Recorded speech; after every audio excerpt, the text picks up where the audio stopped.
Hello guys, welcome back. And for today's video ay itry namin sumama sa dagat ng gabi. Mga daw kami na si urchins, orange, suwaki or shells kasi marami na daw sa gabi. So try natin kung marunong tayo sa gabi para maiba na naman. So samahan nyo guys. Try natin i-vlog kung so it's exact 6 p.m. So mag-ready na kami para pagdaan nila, ready na kami. So samahan nyo kami guys. Ito ng problema kay kailangan pala namin magdala ng flashlight pero hindi ako marunong paano ikabit ito. Wala symbol pa tayo. Ito. Marunong bago kasi ito pinapabili ko. Bago kasi ito pinapabili ko kanina para magamit ko ng laman kung pupunta sila sa kasama na ako. Yung mata ko halata naman walang tulog masyado pero sama pa rin basta pagdating sa dagat kainan. Isa, ready na. Pero ito, hindi ko na paano ba ito? Tama yata.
isang sisyo. Nandito na kami sa bahay guys. At ito ang nakuha namin. Hindi siya masyadong marami pero puno din yung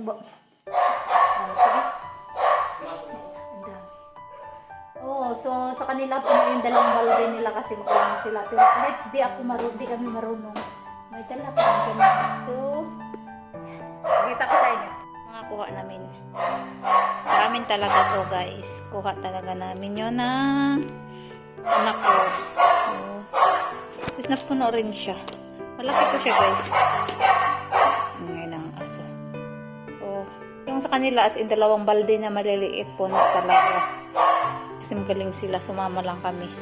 So, yan yung gabi namin.